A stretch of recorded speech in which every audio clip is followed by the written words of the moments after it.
मित्रांनो, जर तुमचं 2-2 दिवस पोट साफ होत नसेल, शौचाला बसल्यानंतरही पूर्ण आराम मिळत नसेल, पोट नेहमी जड, फुगलेलं किंवा गॅसने भरलेलं वाटत असेल, तर हा व्हिडिओ तुमच्यासाठी अत्यंत महत्त्वाचा आहे. कारण बद्धकोष्ठता ही फक्त एक छोटी समस्या नाही, तर ती तुमच्या शरीराचा एक इशारा आहे की आतड्यांचं काम व्यवस्थित होत नाहीये. अनेक लोक ही समस्या वर्षानुवर्षे सहन करत राहतात, औषधांवर अवलंबून राहतात, पण मूळ कारण कधीच समजून घेत नाही आणि हळूहळू हीच समस्या मोठ्या आजारांना कारणीभूत ठरते. पण मित्रांनो, चांगली गोष्ट म्हणजे तुम्हाला यासाठी नेहमी औषधांवर अवलंबून राहण्याची गरज नाही. काही साधी फळं तुमच्या पचन संस्थेला पुन्हा योग्य मार्गावर आणू शकतात. योग्य वेळी योग्य पद्धतीने खाल्ली तर ही फळं तुमच्या आतड्यांची नैसर्गिक साफसफाई करू शकतात. विशेषतः रात्री घेतल्यास त्याचा परिणाम सकाळी स्पष्ट दिसतो. पोट पूर्णपणे हलकं आणि साफ झाल्यासारखं वाटतं. आजच्या ह्या व्हिडिओमध्ये आपण अशा 5 जबरदस्त फळांबद्दल जाणून घेणार आहोत जी बद्धकोष्ठतेवर नैसर्गिक उपाय म्हणून काम करतात. पण फक्त फळांची माहिती नाही, तर त्यांना कधी, कसं आणि किती खायचं हे देखील तुम्हाला समजणार आहे. त्यामुळे हा व्हिडिओ शेवटपर्यंत नक्की पहा, कारण यातली एखादी छोटी सवय तुमच्या आयुष्यामध्ये मोठा बदल घडवू शकते. तसेच तुम्ही हा व्हिडिओ महाराष्ट्राच्या कोणत्या जिल्ह्यातून पाहत आहात, तुमच्या गावाचे किंवा शहराचे नाव काय आहे ते मला कमेंटद्वारे नक्की सांगा, जेणेकरून मला कळेल की महाराष्ट्राच्या कोणकोणत्या भागातील लोक आपल्या चॅनलशी जोडले गेले आहे. तुमचे काही सल्ले असतील तर ते देखील कमेंटद्वारे नक्की द्या. आणि अजूनही सबस्क्राईब केलं नसेल तर लगेच करून घ्या, कारण अशाच प्रकारचे आरोग्यवर्धक व्हिडिओज मी तुमच्यासाठी घेऊन येत असतो. चला तर मग मंडळी, जराही वेळ न घालवता आपण लगेच व्हिडिओला सुरुवात करूया.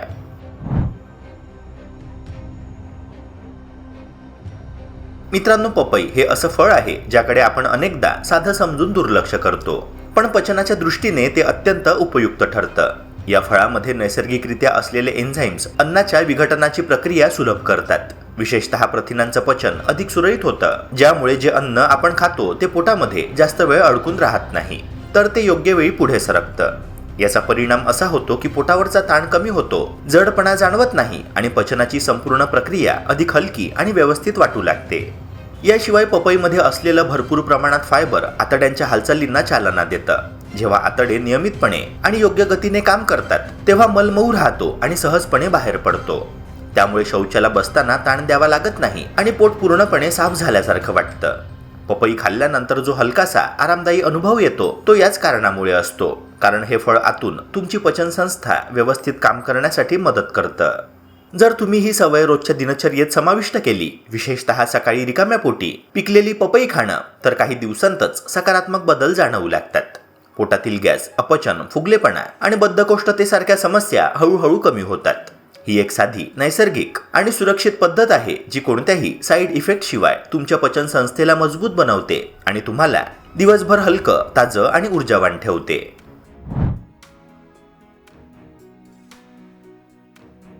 मित्रांनो, अंजीर हे असं फळ आहे ज्याला पारंपरिक आरोग्य पद्धतींमध्ये खूप महत्त्व दिलं गेलं आहे आणि त्यामागे ठोस कारण देखील आहे. पचनसंस्था सुरळीत ठेवण्यासाठी आवश्यक असलेले दोन्ही प्रकारचे फायबर म्हणजेच विरघळणारे आणि अघुलनशील अंजीरमध्ये उत्तम प्रमाणात आढळतात. हे फायबर आतड्यांना सौम्यपणे उत्तेजित करतं, त्यांची हालचाल नियमित करतं आणि अन्नाचा प्रवास आतड्यांमधून अधिक सहज बनवतं.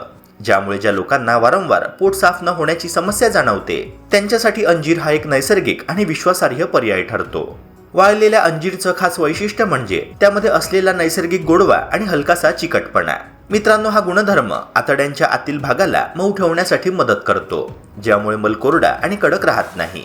परिणामी शौचाची प्रक्रिया अधिक सुलभ होते आणि ताण देण्याची गरज कमी भासते. अंजीर नियमितपणे घेतल्यास आतड्यांमध्ये साचलेला कचरा हळूहळू कमी होऊ लागतो आणि पचन संस्थेचा समतोल पुन्हा प्रस्थापित होऊ लागतो. जर तुम्ही रात्री झोपण्यापूर्वी 2 ते 4 वाळलेले अंजीर पाण्यामध्ये भिजवून ठेवले आणि सकाळी रिकाम्या पोटी ते चावून खाल्ले, तर त्याचा परिणाम काही दिवसांतच जाणवू लागतो. विशेषतः ज्या लोकांना जुनाट बद्धकोष्ठतेचा त्रास आहे, त्यांच्यासाठी ही सवय अत्यंत उपयुक्त ठरते. ही पद्धत केवळ पोट साफ करण्यापुरती मर्यादित नाही, तर ती आतड्यांना आतून पोषण देते, त्यांची कार्यक्षमता सुधारते आणि तुम्हाला दिवसभर हलकं, आरामदायी आणि ताजेतवाने वाटायला मदत करते.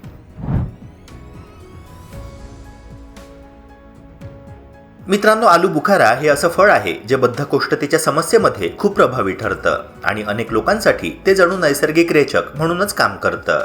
यामध्ये सॉर्बिटॉल नावाचं नैसर्गिक घटक असतं, जे आतड्यांमध्ये पाणी खेचून मल मऊ बनवण्यासाठी मदत करतं. त्यामुळे शौच करताना ताण कमी लागतो आणि ही प्रक्रिया अधिकच सहज होते.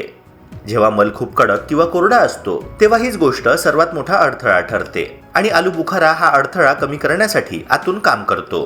याशिवाय आलू बुखाऱ्यात भरपूर फायबर आणि अँटीऑक्सिडंट्स असतात, जे केवळ पचन सुधारत नाही तर आतड्यांच्या आरोग्यालाही चालना देतात. हे घटक आतड्यांमधील उपयुक्त जीवाणूंना सक्रिय ठेवतात, ज्यामुळे पचन संस्था अधिक संतुलित आणि कार्यक्षम बनते. जेव्हा आतड्यांमध्ये चांगल्या जीवाणूंचं प्रमाण योग्य राहतं तेव्हा अन्नाचं विघटन नीट होतं आणि कचरा वेळेवर बाहेर टाकला जातो. त्यामुळे केवळ तात्पुरता आरामच नाही तर दीर्घकालीन पचन सुधारण्यासाठीही आलू बुखारा उपयुक्त ठरतो. जर तुम्ही 3 ते 5 आलू बुखारे रात्री पाण्यामध्ये भिजवून ठेवले आणि सकाळी उठल्यानंतर ते खाल्ले तर त्याचा परिणाम लवकर जाणवू लागतो. ही पद्धत अतिशय सोपी असूनही प्रभावी आहे, कारण भिजवल्यामुळे आलू बुखारा अधिक मऊ होतो आणि त्यातील गुणधर्म शरीराला सहज उपलब्ध होतात.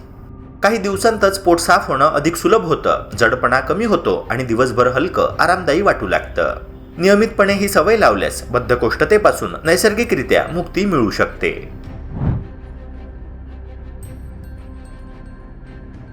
मित्रांनो, किवी हे दिसायला छोटंसं आणि साधं फळ वाटतं, पण त्याच्या आत दडलेली ताकद पचन संस्थेसाठी खूप मोठी असते.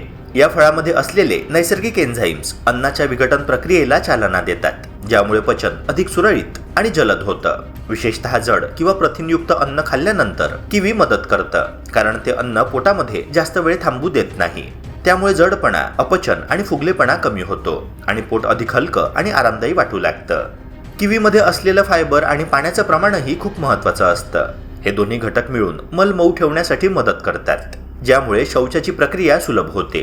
जेव्हा आतड्यांमध्ये पुरेसा फायबर आणि ओलावा असतो तेव्हा कचरा सहज पुढे सरकतो आणि वेळेवर बाहेर पडतो. त्यामुळे बद्धकोष्ठतेची समस्या हळूहळू कमी होते. किवी नियमित खाल्ल्याने आतड्यांची हालचाल सुधारते आणि पचनसंस्था अधिक कार्यक्षम बनते. जर तुम्ही दररोज 1 ते 2 किवी आपल्या आहारामध्ये समाविष्ट केली तर काही दिवसांतच फरक जाणवू लागतो. पोट हलकं राहू लागतं, शौचाची वेळ नियमित होते आणि दिवसभर शरीर अधिक ताजेतवाने वाटते. ही एक साधी पण प्रभावी सवय आहे, जी तुमच्या पचन संस्थेला नैसर्गिकरित्या मजबूत बनवते आणि बद्धकोष्ठतेपासून दूर ठेवण्यासाठी मदत करते.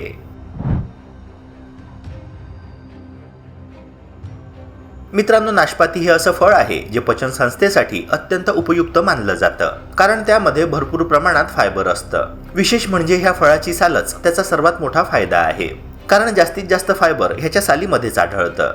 म्हणूनच नाशपाती खाताना ती सालीसह खाणं अधिक फायदेशीर ठरतं. फायबर आतड्यांच्या हालचाली नियमित ठेवतं आणि अन्नाचा प्रवास अधिक सुरळीत बनवतं, ज्यामुळे पचन प्रक्रिया सुधारते आणि पोटात जडपणा साचत नाही. याशिवाय नाशपातीमध्ये असलेलं नैसर्गिक पाणी आणि सौम्य गोडवा आतड्यांना मऊपणा देतं. हे घटक मलकोरडा होऊ देत नाही आणि त्याला सहज बाहेर पडण्यासाठी मदत करतात. जेव्हा शरीराला योग्य प्रमाणात फायबर आणि ओलावा मिळतो तेव्हा शौचाची प्रक्रिया अधिक आरामदायी होते आणि ताण देण्याची गरज कमी भासते. त्यामुळे नाशपाती केवळ चविष्टच नाही तर आतून पचन संस्थेला संतुलित ठेवण्याचं कामही करते. जर तुम्ही नाशपाती नियमितपणे आपल्या आहारात समाविष्ट केली तर काही काळातच त्याचे सकारात्मक परिणाम दिसून येतात. पचन सुधारतं, पोट हलकं राहतं आणि बद्धकोष्ठतेसारख्या समस्या हळूहळू कमी होऊ लागतात. ही एक सोपी आणि नैसर्गिक सवय आहे जी दीर्घकाळासाठी तुमच्या पचन संस्थेला मजबूत बनवते आणि तुम्हाला अधिक आरामदायी आणि ऊर्जावान जीवन जगायला मदत करते.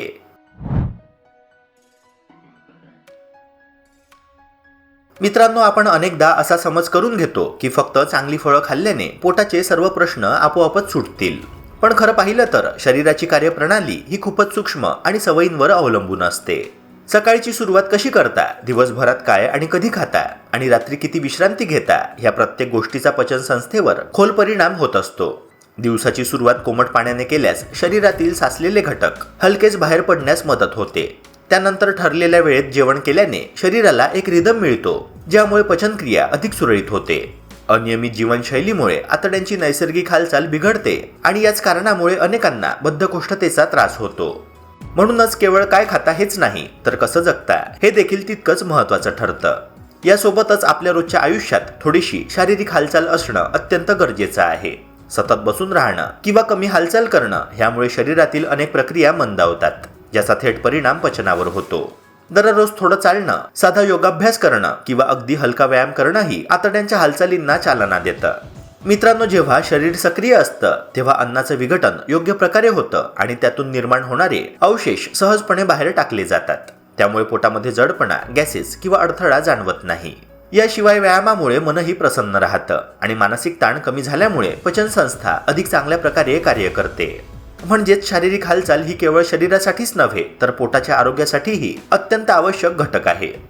मित्रांनो, जेव्हा तुम्ही ह्या सगळ्या गोष्टी एकत्रितपणे आपल्या आयुष्यामध्ये आणता, म्हणजेच संतुलित आणि फायदेशीर फळांचा आहार घेता, नियमित आणि शिस्तबद्ध दिनक्रम असतो, पुरेशी झोप आणि दररोजची हालचाल असते, तेव्हा त्याचा परिणाम केवळ तात्पुरता राहत नाही तर दीर्घकाळ टिकणारा असतो. अशा सवयी अंगीकारल्यावर शरीर हळूहळू स्वतःला संतुलित करू लागतं आणि पचनसंस्था आपोआप सक्षम बनते. परिणामी बद्धकोष्ठतेसारखे त्रास कायमचे दूर होऊ शकतात. पोट हलकं, स्वच्छ आणि निरोगी राहिलं की संपूर्ण शरीरामध्ये एक वेगळीच ऊर्जा आणि ताजेपणा जाणवू लागतो. मित्रांनो, अशा प्रकारे लहान सहान बदल आणि सातत्यपूर्ण सवयींच्या मदतीने आपण आपल्या आरोग्याचा पाया अधिक मजबूत करू शकतो. मित्रांनो, आशा करतो की ही माहिती तुम्हाला उपयुक्त वाटली असणार. अशाच प्रकारच्या आरोग्यवर्धक कंटेंट्स करिता आपल्या YouTube चॅनलला सबस्क्राईब करून बेल आयकॉन प्रेस करायला विसरू नका. भेटूया पुन्हा एका नव्या व्हिडिओसह. जय हिंद, जय महाराष्ट्र.